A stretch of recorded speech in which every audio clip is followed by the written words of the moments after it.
ஒரே நேரத்தில் parliament election, assembly election, local body election இது மூணுத்தையும் நடத்தணும் அப்படிங்கிற முறைக்கு பேர் தான் ஒரே நாடு ஒரே தேர்தல். இதை ஏன் சில கட்சிகள் ஆதரிக்குது, சிலர் எதிர்க்கிறாங்க? நம்ம நண்பர்களே கூட யார் எந்த கட்சியை சப்போர்ட் பண்றாங்களோ, தனக்கு பிடிச்ச கட்சி என்ன ஸ்டாண்ட் எடுக்குதோ அதையே கண்மூடித்தனமா தன்னோட ஸ்டாண்ட் நம்பி அதுக்காகவே என்னமோ அரசியல்வாதிகள் மாதிரி பிரச்சாரம் பண்ண ஆரம்பிச்சிடுறாங்க. ஒரு விஷயம் ஞாபகம் வச்சுக்கணும், நமக்காக தான் கட்சிகளும் அரசியல்வாதிகளும். இதை புரிஞ்சிக்காம அவங்க கட்சியோட வெற்றி தோல்வியை நம்மளோட வெற்றி தோல்வியா எடுத்துக்க கூடாது. சரி, இப்ப இந்த ஒரே நாடு ஒரே தேர்தல் அப்படிங்கிற முறையை இப்ப இருக்கிற இந்த பிஜேபி கவர்மெண்ட் கொண்டு வரணும் அப்படின்னு சொல்றதுக்கான காரணம் என்ன? இது அரசல் புரசலாக கொஞ்சம் தெரிஞ்சிருக்கலாம். ஆனால் ஃப்ரெண்ட்ஸ் மத்தியில், ஆஃபீஸில், சொந்தக்காரங்கிட்டலாம் இதை பற்றி பேசும்போது நச்சுன்னு இதை பற்றி பேசுறதுக்கு நம்மளுக்கு பாயிண்ட் கிடைக்காம போகலாம். வேண்டான்னு சொல்கிற எதிராளி கிட்ட என்ன காரணம் வேணா இருக்கலாம், ஆனால் வேணும்னு சொல்கிற நம்ம சைடில் ஒவ்வொரு பாயிண்ட்டும் ஃபேக்ட் பேக்கடாக இருக்கணும்ல. அதுக்காக தான் உங்களை ப்ரிப்பேர் பண்ண இந்த வீடியோ. பிஜேபி ஆட்சிக்கு வர முடியும்னு நினைக்க முடிஞ்ச காலத்துக்கெல்லாம் முன்னாடி, அதாவது 1990க்கு முன்னாடியிலிருந்தே எலெக்ஷன் கமிஷன் இதை பரிந்துரை பண்ணிட்டு தான் இருக்கு. ஸோ பிஜேபி எந்த திட்டம் கொண்டு வந்தாலும் எதிர்க்கணும் அப்படின்னு நாட்டுக்கான ஒரு நல்ல திட்டத்தை கெடுத்துட வேணாம். ஒரு ஸ்டேட்ல ஒரு கொள்கை, இன்னொரு ஸ்டேட்ல அதற்கு எதிர்மறையான கொள்கை கொண்ட கட்சிகளோட கூட்டணின்னு மக்களை ஏமாற்ற முடியாது. ஏன்னா பிரச்சாரம் பண்ணும்போது மக்கள் சுதாரணமாயிடுவாங்க. உதாரணத்துக்கு கேரளால காங்கிரஸ்க்கு கம்யூனிஸ்ட் பிரதான எதிரி, ஆனா தமிழ்நாட்டுல சக கூட்டணி கட்சி. அது எப்படி? கேரளால கம்யூனிஸ்ட் பேசினா காங்கிரஸ்க்கு பிடிக்காது, ஆனா தமிழ்நாட்டுல பேசினா ரசிக்க தோணுமா? இது அபாண்டமான குற்றச்சாட்டு. சோ நாடு முழுக்க சந்தர்ப்ப சூழ்நிலைக்கு ஏற்ற மாதிரி ஜெயிக்கிற வாய்ப்புக்காக இந்த கட்சிகள் கண்ணா பின்னாடி எல்லாம் கூட்டணி வச்சுக்க முடியாது. கொள்கை தான் பிரதானம், அரசியல்வாதி எல்லாம் பின்னாடி தான். இப்போ நீங்க சென்னை, பெங்களூர், மும்பைன்னு இந்த மாதிரி இடங்கள்ல வேலை பார்க்குறீங்க. உங்க ஊர்ல பஞ்சாயத்து எலெக்ஷன் நடக்குது. ஃபிளைட்டு, ட்ரெயின், பஸ் ஏதோ ஒன்று பிடிச்சி வந்து ஜனநாயக கடமை ஆற்றிட்டு போறீங்க.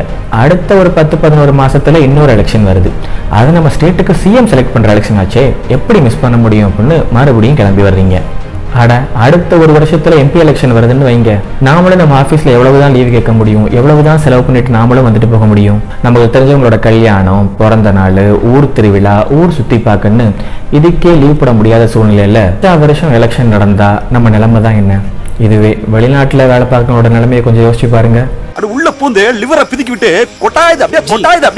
தண்ணி தர மாட்டேன்னு சொன்ன கர்நாடகா காங்கிரஸ்க்கு டிஎம்கே 2 வருஷத்துக்கு முன்னாடி ஆதரவு கொடுத்திருக்க முடியுமா?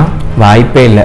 ஏன்னா அப்போ தமிழ்நாட்டில் எலெக்ஷன் டைம். எலெக்ஷன்லாம் ஜெயிச்சுட்டு இப்போ தமிழ்நாட்டில் விவசாயத்தை கூட தண்ணி தர மாட்டேன்னு சொல்ற காங்கிரஸ் கூட ஹாப்பியா நட்பு பாராட்ட வாய்ப்பே இருந்திருக்காது. அதாவது ஒரே நாடு ஒரே தேர்தல் நடந்திருந்தா. எலெக்ஷன் டேட் அனௌன்ஸ் பண்ண டேட்ல இருந்து அந்த எலெக்ஷன் முடிகிற வரைக்கும் மக்களுக்கு எந்த நலத்திட்டங்களும் செய்யக்கூடாது அப்படின்னு சட்டமே இருக்கு. ஏன்னா அது ஆளுங்கட்சிக்கு பிரச்சாரம் பண்ற மாதிரி ஆயிடக்கூடாது அப்படிங்கிற காரணத்தினால.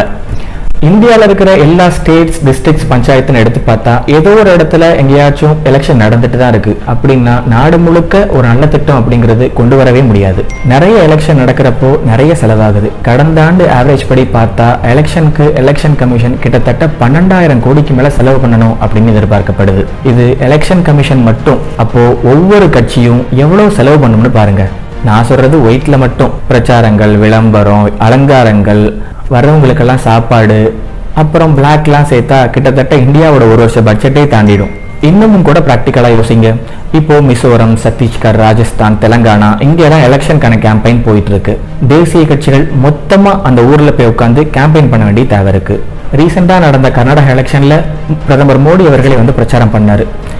அவங்க தரப்புல அவங்க கட்சி ஜெயிக்கணும், ஆட்சியை பிடிக்கணும் அப்படிங்கிறது நியாயமா இருந்தாலும் நாட்டோட தலைவர்களுக்கு அவங்க செய்ய வேண்டிய காரியம் 1000 இருக்கும்போது ஒன்று மாற்றி ஒன்று ஒரு ஸ்டேட்டுக்கு பிரச்சாரம் பண்ணிட்டே இருந்தா அப்ப நாட்டை யார் பார்க்கறது?